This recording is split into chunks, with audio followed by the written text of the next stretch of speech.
Oh my gosh, that's gonna be great. That'll be a great reel. All right. What were we talking about? Okay, so the video that we saw with the guy talking about women's happiness. Oh, if you're unhappy, just leave them. Like that type of thing. And then he went into talking about how men go and they sacrifice and they do all of this stuff to be like, well, like I go and work, I go and do this, I work so many hours, I'm sacrificing for this, we're saving up for this. I do all of this for her because I love her and she's Unconditional. still not happy. Yeah. Yeah. I remember hearing that and I'm like, man, I remember thinking like you. I remember saying some of these things to my ex-wife Mm. in one ear and out the other. Really. I'm just like I see that video, other video of men talking about women, and instead of them trying to understand them on a deep enough level to really make an impact in their marriage and Mhm. their lives and their in the way their wives see them and want to be with them. It's all about how she needs to change. And it just fucking pisses me off. Mm. It because it doesn't work that way. Mhm. It used to, but it doesn't anymore. And it never will. Yeah, you were just saying how men want to jump back two generations to try and make their woman happy. Traditional roles and yeah, to make them happy, but also to get them to feel differently about their own nature, Hmm. And um all of this focus on her and how she needs to change instead of seeing the reflection, you know? Yeah. And when I say that, it's like, okay, she's unhappy right now. They've been together 10, 15, 20 years. She's unhappy. She's checking out, right? And he's like, okay, well, I'm doing all these things to make her happy, but it's not good enough. It's not, she's still not happy because the man thinks that if now it's his duty, his role to make her happy, and nothing will be good enough because he's missing the point. Hmm. Her unhappiness is a reflection of his unhappiness. Hmm. Might be there sacrificing everything, but when he's not happy. He's miserable. He doesn't want to look at that. Doesn't want to admit it. He's like, I'm good enough. It's good. I'm fine. Yeah. And And that's the core of the problem. He's the one who's unhappy. mhm. He doesn't want to look at that. Doesn't want to admit it. Instead, he's just trying to change her and make her happy. And that's one thing that I mentioned earlier too. It's one thing to be like, yeah, like I love doing this for my woman. I love doing this for my family. I love going out and working super hard. And like when you're focused on your inner peace and this brings you some sort of happiness and fulfillment, go off. All the power to you. But if you're going to work miserable and being like, why isn't she happy? I'm doing all the things. You need to get with the times. And like you said, being able to reflect that mirror internally toward yourself of like, okay, where am I not showing up? Because Where am I when you're not going, self? you cut up, you cut out a little bit just there. Not showing up for myself. Yeah. Just weird. Not where am I not showing up? And then when you say that, where am I not showing up? You think the guys are going to think, well, I'm showing up for her everywhere, which this is stupid. No, why are you not showing up for yourself? Hmm.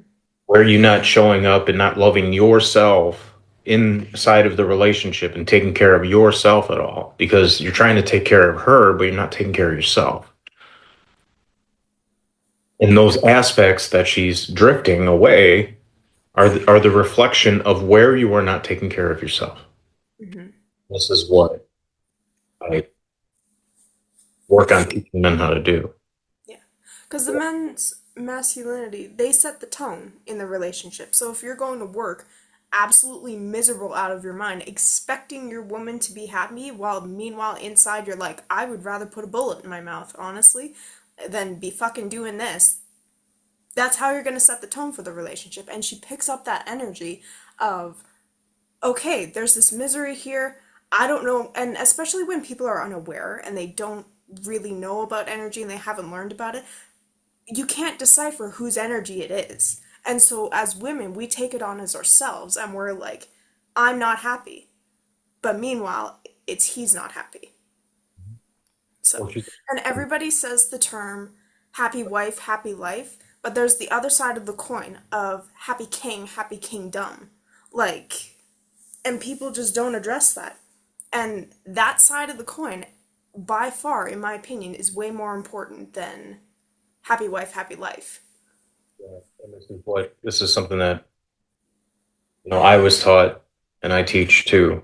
Is your happiness is paramount.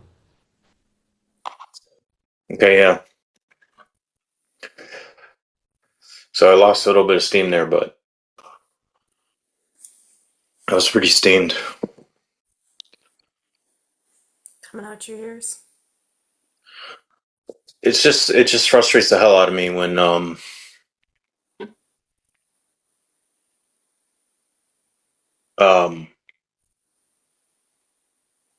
and I I'm starting to understand where women's frustrations come from when it comes to men and their growth and healing and understanding. Um that logical part of the brain just takes over.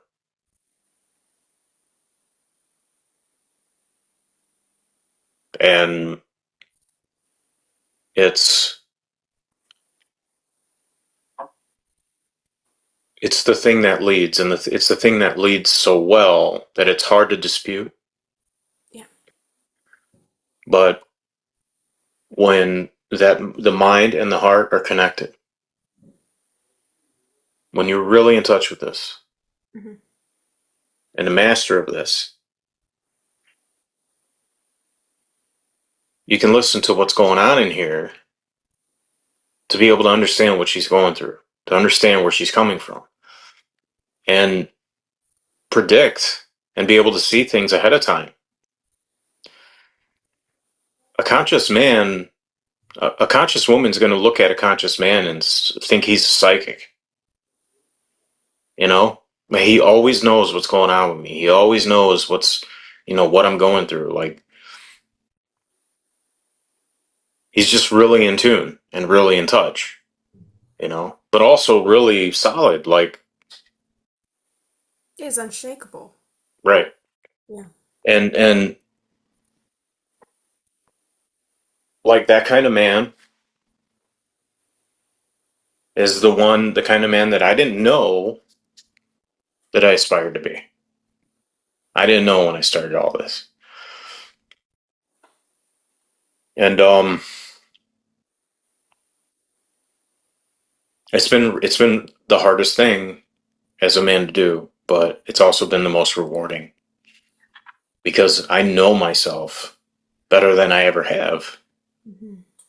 and I used to think I did before. I had no idea. I was clueless. I was like, yeah, know yourself. Like, yeah, I know myself. I know I'm this, I know I'm that, I know I'm that. But you ask a man the question, who am I? What are they going to tell you? They're going to tell you their name, their career, and how old they are. Yeah. Or I'm a husband, I'm a father, you know, Insert a role. insert a role. Yeah.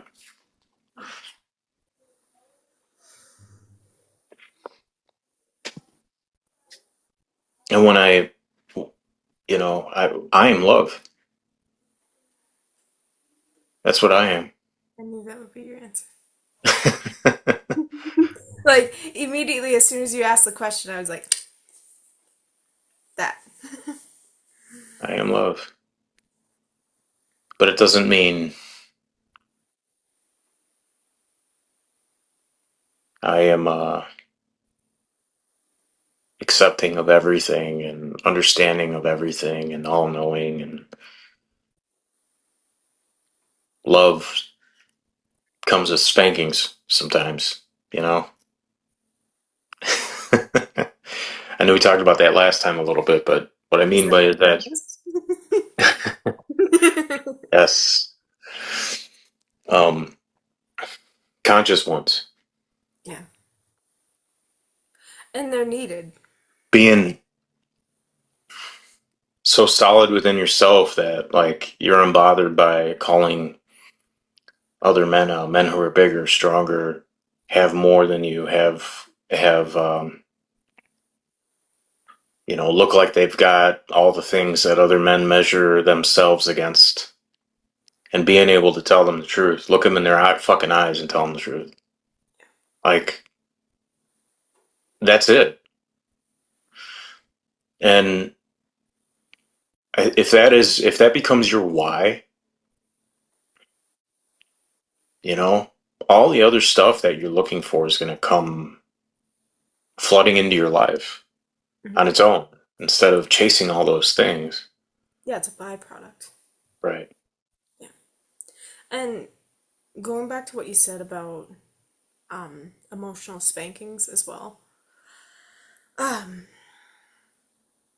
we've been diving into some comment sections and we've been like calling certain people out on certain things and we've been explaining that quite thoroughly. And a lot of people think a container just means like, Contain her. yeah, yeah, yeah, that's it. And like, just That's a good like one. put all of her chaos into this box and be like, behave. But no, that's not what it is. Like, but a container comes with boundaries. Like, Well, a container is boundaries, and boundaries are standards, yeah, and not just not just standards for operating in the now, but for the future too. So yeah, the vision for your life, everything that you set up for how you operate is your container. Your containment is you, yeah, you know, and that's what makes it so damn easy. It's like you're you can stay singularly focused and work on taking the domains in your life. There are four, yeah, okay? Taking those domains in your life and lining them up to congruence with where you are going in your life, yeah, and making sure that all four, and this takes work as a man, a lot of work, and it's hard, and um but it's better than juggling a bunch of fucking plates all the time trying to like, well, I got this part of my life, I've got my work, I've got to worry about my spirituality, I've got my kids and my family, and I've got to worry about taking care of myself, my body, my health, you know, and you start juggling all these plates all the time, and you're fucking burned out by 4 p.m., you know, and as a man, when you come home, you're dead yeah, because you have to juggle all those, you know. But if you work on lining those up with your own truth and your own sense of who you are, first figure out who you are, then start lining those things up with who you are, even if that means destroying the life you had, believe it or not, because deep in your heart, deep in your soul, where you're supposed to go and what you're supposed to be doing. yeah. Like, you're just blind to it now, maybe, you Hmm. know? And line that up so that it's all of those things serve that. That's how you become a king, And it's not like, okay, king of my castle, I got my house, I got my mortgage, I got my job, I got all that, and I'm king of the hill here. Like, no, you're king of the shitheads. Goddamn booby heads. Just run around. What was I So gonna say? I don't know. I'm just kind of tired of. I'm getting tired of men and their excuses and their deflection and the reframing and the refocus on how the women are behaving. You know, and I talk about that. I understand their behavior. Um, but it's so much easier to look underneath the behavior and find out where the fear is coming from and talk to that. Have a conversation with that. It's way fucking easier. And Hmm. then when you line all those things up in your life, if she naturally is going to want to follow you, she's going to want to. And that's the goal there, like, And when you do line those things up in your life, you're not compartmentalizing. Because when you do compartmentalizing, you're splitting yourself into four different people. And then you have no bandwidth for anything because you're like, oh, I have to split for this, I have to split for that. And the percentages are all different. It's not 25, 25, 25 because then your life mm-hmm. is all lined up and it's genuine. But it's like, oh, like I'm the boss at work and everybody just absolutely loves me and I'm the king there, like I'm the top man. And you get home and you're like, I don't know how to put the baby to bed. Like, like Yeah, that there's that. or that or you met at the door with her, her tasking you, and you know, and it's not even about the tasking. It's that she's looking to connect with you, Hmm. but you can't even have that conversation because you can't get past your ideas about what she's trying to do, Yeah. you know? And then you're just like, oh, come on, I'm tired, and like I just need to break for a minute, and then I'll get to it. And fine, but you never really got to the problem. Yeah. And then you do that over and over and over again, and you forget why that even happened in the first place. Yeah, it's just Groundhog Day over and over Mm-hmm. again. Hmm. Yep. And then you're asking yourself, why is she so unhappy? Like, come on, man. I wish women could explain this to men. Part of the problem, though, is like women are afraid to talk about these things. There's this like lack of courage with women. Like, if I had to sum up what women need is courage. Hmm. Like us as men, we admire the shit out of that. Like, it's not something that we wish they didn't have. You don't be courageous. I have the courage here. You don't need that. I got it. No.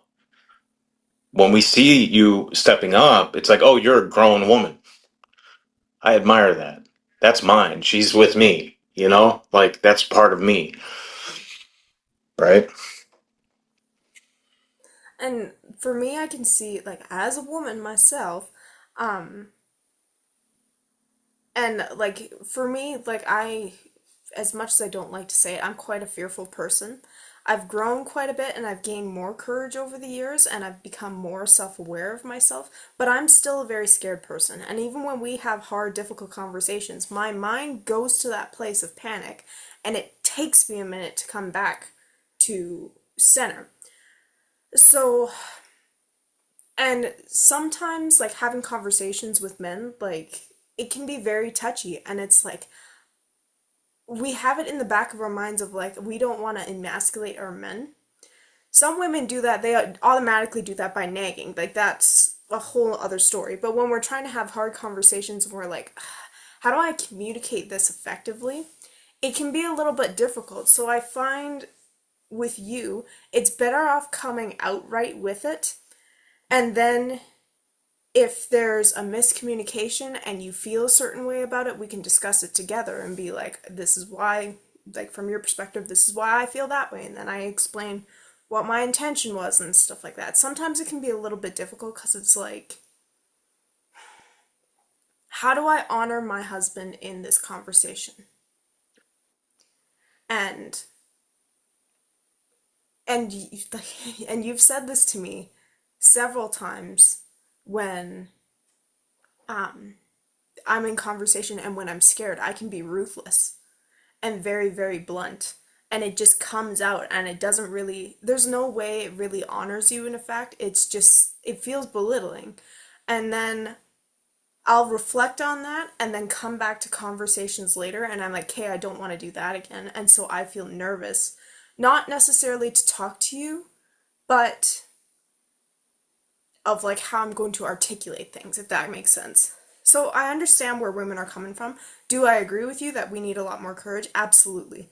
Absolutely. If we talk about things a whole lot more and we're able to explain things in depth of what is going on, we can get to solutions way faster instead of just Right. fear Eh, all the time. Yep. And that's where a man, when they learn how to empower their women to be able to step into the courage and face themselves the same way you, as a man, are facing yourself, and empower them, Mhm. not by holding their hand and eliminating the fear for them and taking that away, but by helping them see what's underneath. Mhm. And then they're like, oh, wow, that's such a small thing. I can do that. I don't know how many thousands of conversations we've had where, like, and me, like, I'm quite a reactive person, and for me, like, I kick the shit out of myself afterwards because I'm like, really? Like, that was that really necessary? Take the other day, for example, where I was like, I really wish I ran and went to go regulate before I we had that conversation because it was quite a reactive one. And for me, like, when we've had those conversations and we narrow it down to what it actually is, and then there's that relief because we have that clarity, it's like, what's a simpler way that we can get to this? And I think it is women having the courage to be able to, number one, regulate themselves. Like, it's awesome that men are able to do that for us and to be able to hug us and we ground ourselves and we can figure things out together. That's perfect. That's great. I don't like disregard that any way whatsoever. But for us being able to come back to center, even just a little bit, even if we're still scared, but we're a little bit more, I don't want to say level headed, but kind of level headed, Mm-hmm. um, it's easier to have those conversations even out of fear. And we're like, look, these are the things that I'm scared of. And you're able to articulate things clearly instead of being like a whirlwind of emotions, because that's how like the majority of women is. What a lot of men try to do is they try to get women out of their heart and into their head. Yeah. Okay. And that doesn't work. And it'll lead you back to your heart because Mm-hmm. you're outside of it. When you're afraid, you're not in your heart anymore. You're in your head. Yeah. And men think that, oh, she's being emotional, which means she's not in her head. That's wrong. That Opposite. that Wrong. is. That's where I think a lot of men, because they don't really understand that part of them, they don't get that. So they try to lead them to logic. And that's when you have that cross communication because, you know, and that's where a woman doesn't feel seen. She doesn't feel heard, Mm-hmm. like not listened to, right? Um, but when you Yeah. lead a woman back, I lead you back to your heart. What is it? What is it that you really want out of that? Okay. And you can start to see what's possible for you rather than all of the story that's going on up here based on the fear, the feelings of fear, Mm-hmm. you know? Because when I get scared, that's immediately where I go, is up here. I'm Hmm. looking for answers, solutions. I have plans from A to Z, all the way of what we're gonna do. And now I'm like, you pick one. And Hmm. like, I'll put it on you. And I'm like, I'm scared. I don't know what to do. Here are the options. Do something. And then you're here holding this stuff. And if you fall into the fear and you're like, I don't know what to do here and stuff like that, and pick something, it's just going along with my fear instead of just being steady and just like putting it down for a second, being like, babe, we're good. Hmm. You're here. Be here with me. Yeah. And you'll return. And when you return, then you're like, oh, okay. Um, And men also, I think they have the concept of like when they get back to their center everything is fine. No, likely not. There's going to be a release. It's going to be an emotional release. Often when I get back to center, I cry Mhm. because I'm just like, I'm here. For one, we're long distance. I miss you. I'm looking on looking for things in the future. I can't wait to be with you. And like that's often the majority of like my issues is that I miss you and I wish you were here cuz like my love language is touch. And so like I miss that physical connection. And so when I get back to center and you lead me back to my heart and we dig underneath what's truly under the fear and what's truly going on, I fucking miss you and I'll have that release. It's not like, okay, we're back to center. Everything's grounded. We're all perfect. Okay, we can talk about this logically. No, there's going to be a release, and that's okay. And you need to be steady enough to be able to hold her in that release. Cuz after that, that's when we have the clarity. Well, we already have the clarity of where we're at, and then during that release when that's over is when we can talk about it. Even in the release you can talk about it too, but it's Mhm. still a beautiful thing. But I think men have the misconception of when everything is back to center, everything's fine. It's not necessarily the case. The release is okay. You want to get to that point.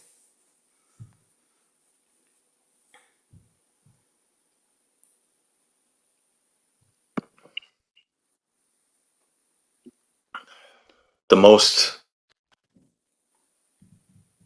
the biggest breakthroughs I've ever seen with men are the men who can actually let go and release Yeah. and be able to do the same. It takes a lot for a man to do that. You know, usually outside circumstances will trigger that.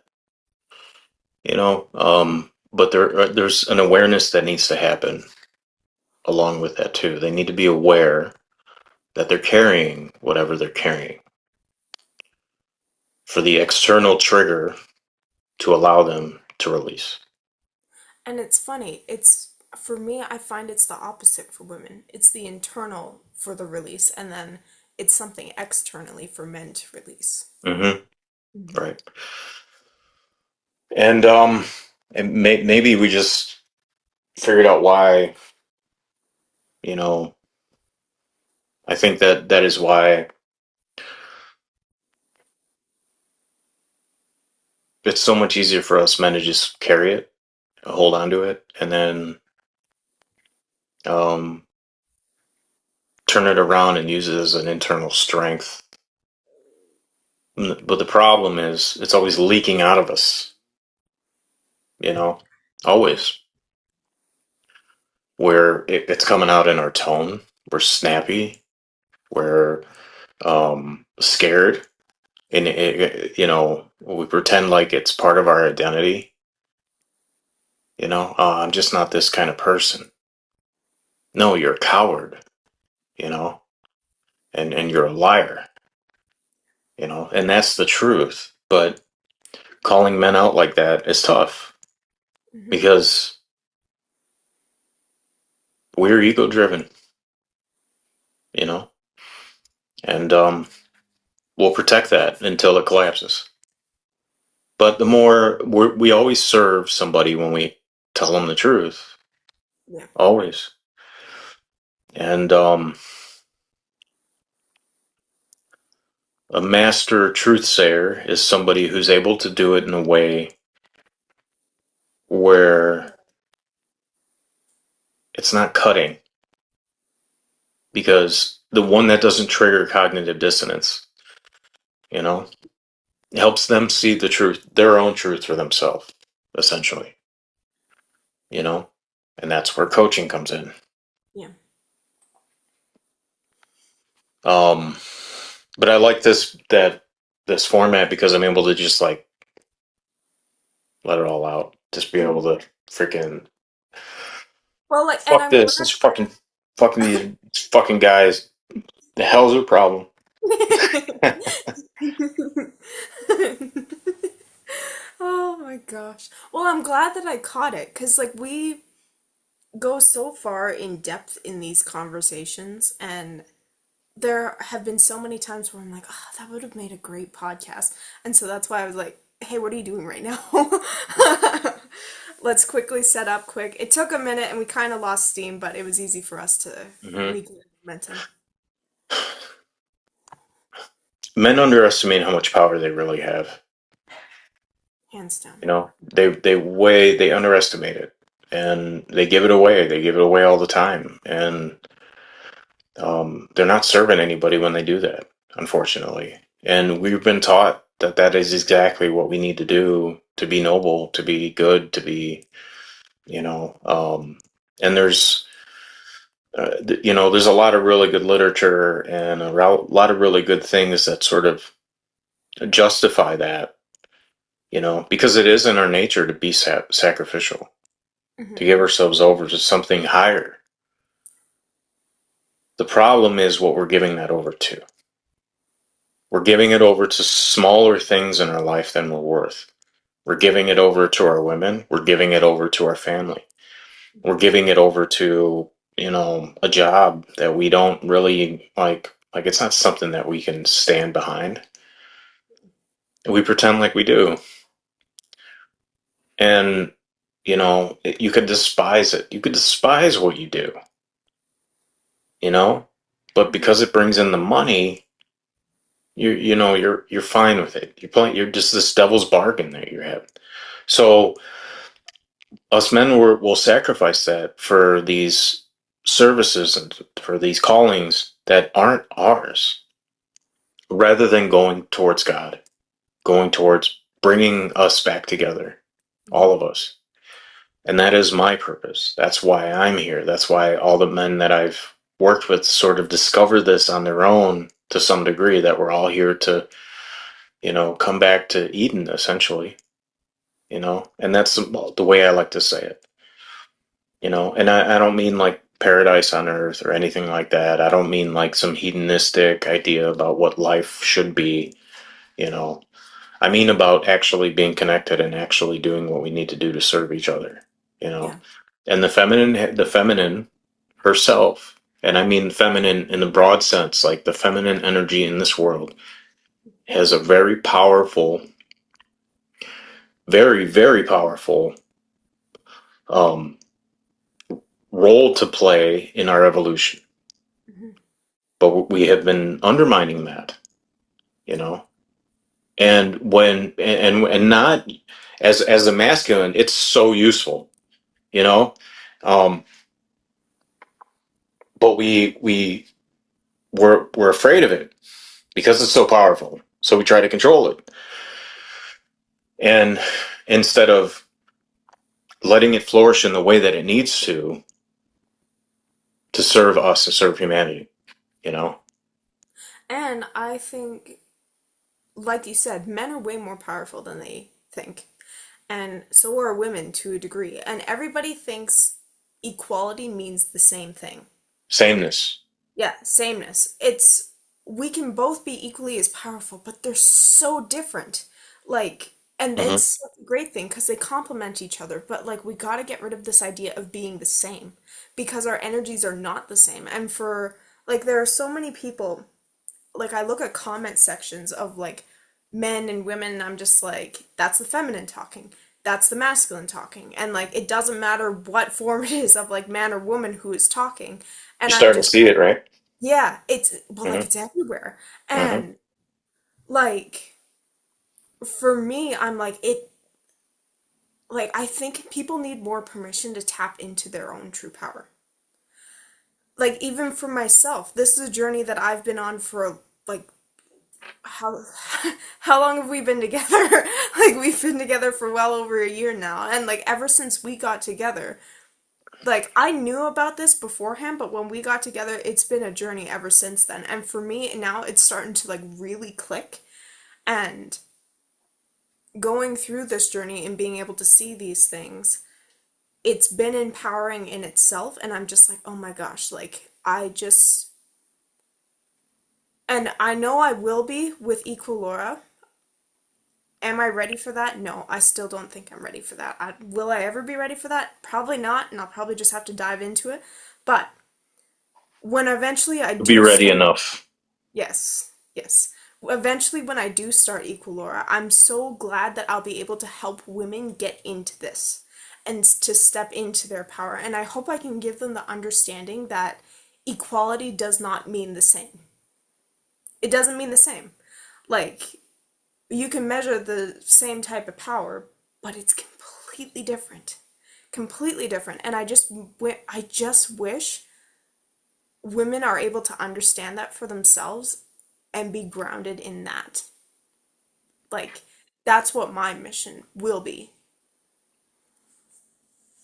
I that reminds me of something I reposted on TikTok. This woman was talking. This young woman was talking about three things that she's looking for in a partner, and she said,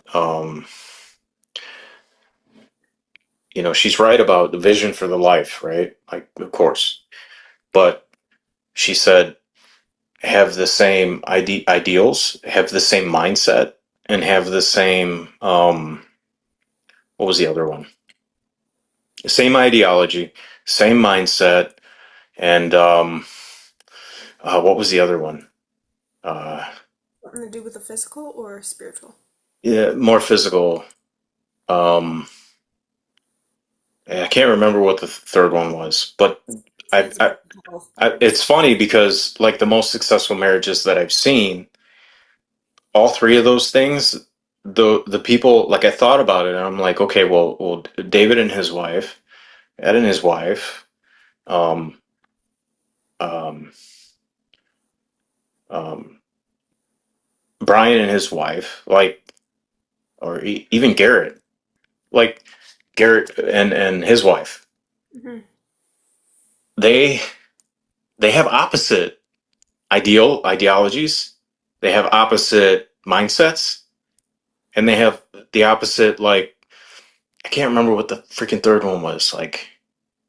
It's like passions or something like that. Things you like to do, commonalities, right? They had they not the same at all. Like Ed's conservative. His wife is liberal. Their ideologies are different. What they think the world should be is fundamentally different. But none of that matters. What really matters is love, trust, and coming back to trust when it's broken, Yeah. like reviving trust and forgiveness, like that. Those two, Yeah. right? And attraction. Yeah. You know, those three. Like how you build and everything else is part of this. Hmm. Because like if you don't have these three, all that stuff will go away when your ideology is going to evolve as you grow. It's going Yes. to change. So if you get with somebody because you have common interests, these commonalities start to happen, right? And you're with them because you have the same, you guys like doing the same things, same fun things you like to do. You have the same ideology. You guys are both in the same political parties and everything else, right? Or whatever ideology you have, some ideal. And then you have the same mindset, okay? Whatever that means. All right. Growth mindset. Let's say that. You're both growth mindset. Okay. But your proclivity to gravitate towards a more extreme or more anarchist view of the world, they have a more centrist, balanced, focused one. And then you start to diverge. What happens then?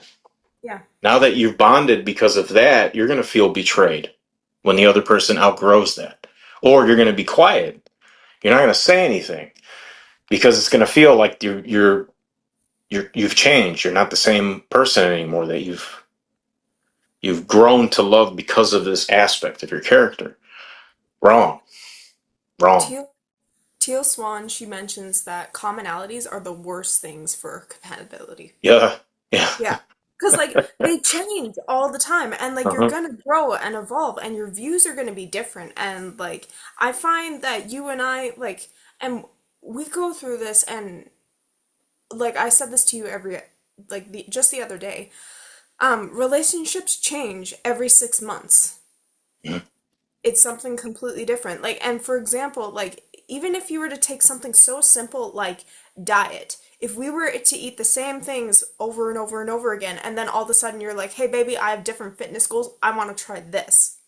That's a different way of life. And it's a different change. That's a very simple change and it's an everyday change. But what happens when it is an ideology?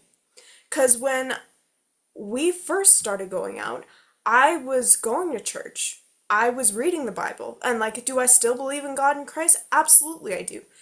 Um, and I wouldn't say I was like a to the book Christian, like I would never say that. But I still use like pendulums and that type of thing. Everybody associates that with witchcraft and stuff like that. It changes, it evolves, but you still love me for me, and I love you for you, and I choose you, I trust you every day, and we focus on repair rather than how do we not destroy Mhm. things. Because things are going to change. Yeah, The I like ruptures that. are going to happen. Yep, I like that. Hmm. I like that. We focus on repair.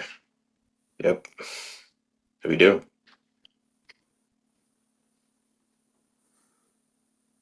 And it's So, the most fulfilling relationship I've ever had. mhm, there you go.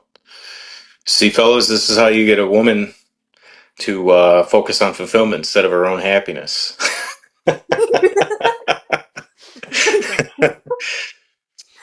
Oh my goodness. Yeah. No, you do. You do focus on your happiness, and you want me to focus on mine. And when we do that, we bring that together, and then we don't have to worry about that. We focus on fulfillment. Yeah. Well, You know. and we aren't expecting the other person to fill our happiness. Mm. Like, because in the beginning of the relationship, like, I know that in the beginning you said you wanted me to be your piece. And we had this conversation a few days ago, and I told you, like, we came up with new agreements for our relationship and we were in repair. And I just said to you, look, I don't want to be your piece. I want to be my own piece. And we made the agreement to focus on our own things. Is that turns out what we always wanted in the very beginning? Yes. We ain't gonna talk about it. Well, no, But like, and that's the thing, right? Like, this kind of comes full circle to what we were talking about in the beginning because your ideas about what that meant performing that role, yes. And I was miserable in it. I right? couldn't do it. I was like, I don't want to do anything because I'm like, Hmm. what if this doesn't please him? And then Yep. I stopped focusing on my internal world of like, okay, what makes me happy? Because he loves it when I'm happy. Hmm. Hmm. I love it when you're happy, but I Hmm. know it's not my job. Yeah. And it's not my job to be your peace Hmm. Or my happiness. or your happiness. And I said that from the very start in the beginning. Like, I was like, I want to be the peace you come home to, not the war. Yeah, But yeah. in but in order But for that's me, not for me. yeah, in order for me Not to for do that, me.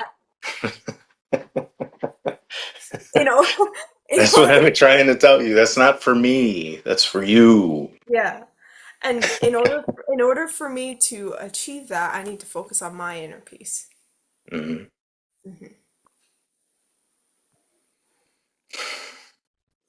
Hmm. It's just like, we can't. RuPaul would always say that. Some show she had say, if you can't love yourself, how the hell are you going to love anyone else? Something like that. You know? You And can't you can't sounds do like that a, to the full extent. huh? You can do that, but not to the full extent. That you Oh, will you can hurt. only love to the limits, and your Yes, limits are not. boundary yourself. Yeah, and I don't consider most of that. I don't even consider love. It's more of give to get. I get something out of it. I give you something. Yeah, It's not love, you know. yeah, I agree. And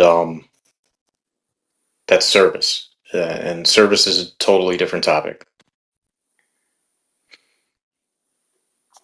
Not that it's not related to relationship, because love and service are both inside a relationship, but But it's so much better when you do focus on your inner peace.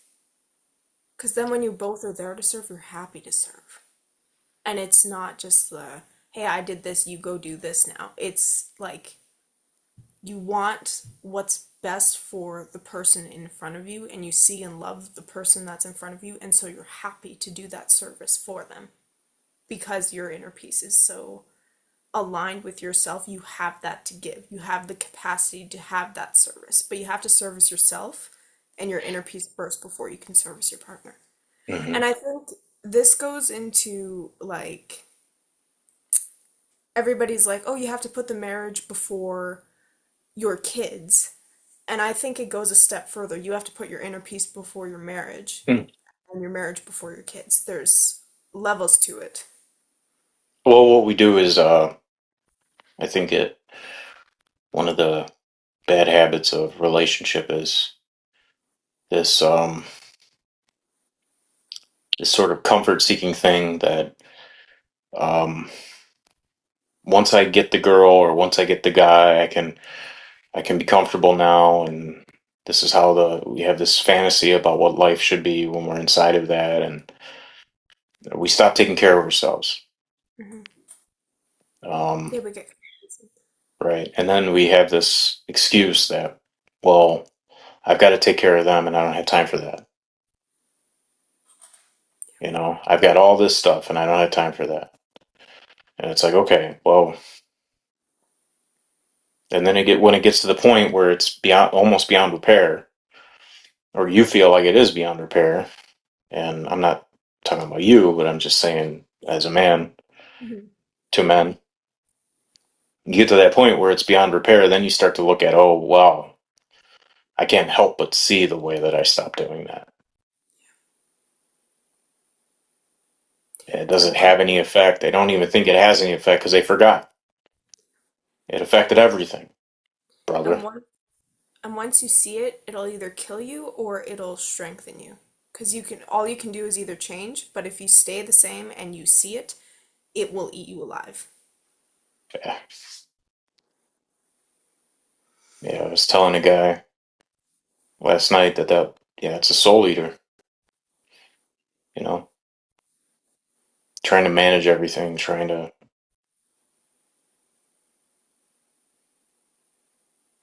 come back to old agreements once you know, new growth has happened. When you're in a marriage, like once you've said your vows,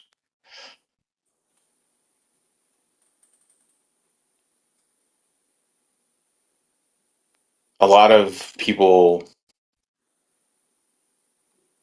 they get through this honeymoon phase and then it turns into this stale, complacent place. They've never gone through and practiced this sort of repair cycle. They've never practiced maintaining attraction, Hmm. which is fundamentally a game, but it's a fun game and it's very enjoyable. And it can be scary sometimes, you know, but but that's part of the pleasure principle, you know. And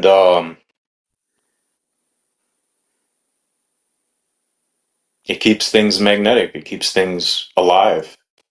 That's been the theme today for me. I'm like, oh, like I'm focusing on aliveness now, Yeah, you know. Um, that's thank you for this conversation to remind me that, you're welcome, baby.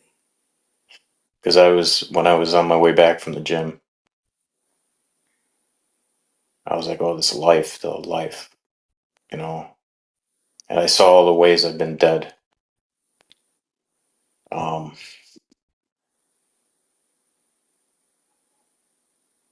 I feel like it's a good spot to be in because I can start renewal the way I want it to look, Yeah. you know? And yeah, it feels good. Ditto. Well, darling, it's been about an hour. Good. And we can end it. All right, my love. I love you. Are you gonna I get love you. going on things? Yeah. I'll let you be.